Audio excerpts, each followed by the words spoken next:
Okay, I'm ready. Don't forget, we're only playing what if. You mean what if Harry organised the assassination of Princess Diana? I think he could have. You don't mean that. Don't I? It's the conspiracy theories. They suck you in. Yeah, they do. Some say it was caused by Satanists because Diana's Mercedes crashed into the 13th pillar of the tunnel. Then there's the theory that the limo was stolen a month before by the Israeli Secret Service. The steering was modified so it could be controlled by a remote radio signal. Now Mossad did it. No. MI5 and MI6 did it in a joint operation. And I'll show you how. The British Embassy in Paris denied ever knowing that Diana had arrived in Paris. But they did. And the night before she arrived at the Ritz, two very high-ranking MI6 officers arrived at the embassy. Do you know who they were? Yeah, Mace and Civita. Heavy brigade. The point is, everything at the hotel was orchestrated. Look at this. What do you see? It's a classic stakeout procedure. Everything can be observed and overheard, but everything looks natural. What's this? How we killed the princess. At the front of the hotel, there are paparazzi. They're in a frenzy to get quotes and photographs. But were they already journalists? 3 of them, leading the jostling and shouting, can never be traced. And British security officers have been picked up on the hotel's CCTV loitering around all day. So what's going on? MI5 wanted Diana's party to switch cars. The Mercedes S600 parked at the front of the hotel is heavy and armoured, but the alternative car parked to the rear of the hotel is a light Mercedes S280, a much easier target, and driven by Henri Paul, head of security at the Ritz, but not the regular driver. And he was drunk. No, he wasn't.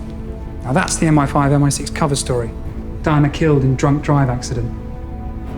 Henri Paul reported for duty at 10 p.m. No one reported him drunk. On CCTV, his movements are normal. The autopsy after his death in the crash showed his liver was normal. The police say the car left the Ritz at great speed. CCTV footage shows it left at normal speed. And a few days earlier, he'd passed a rigorous medical exam to renew his pilot's license because he had a passion to fly light aircraft. Yeah, but the police found high alcohol content in his blood. Yeah, but it wasn't his blood. His family claimed the samples were mixed up or even switched. The sample that was supposed to be Henri Paul's contained a large amount of carbon monoxide. It belonged to a suicide. He'd drunk a lot before he killed himself by car exhaust fumes. Okay, so an MI5, MI6 field team get Diana out of her usual car and into a more vulnerable one with a less experienced driver. What then? And they assassinate her by staging the accident. And they do it like this.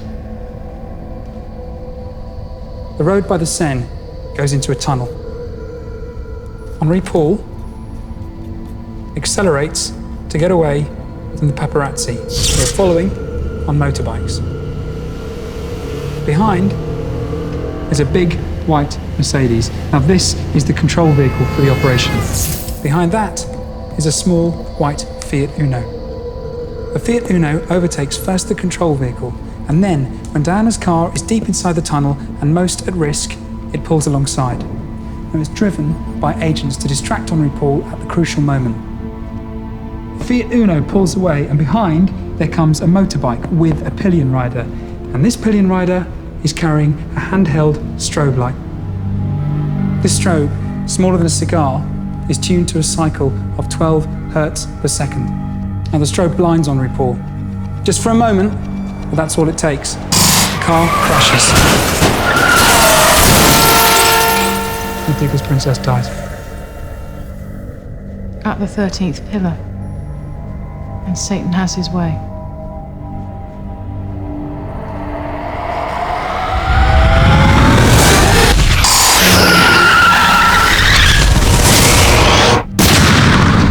I'm believing it. God. Okay. If we have to, that's the story we'll give to Angela. Story or truth? Protect the heart of the nation. That's what we're meant to do in this job. Instead, did we rip it out?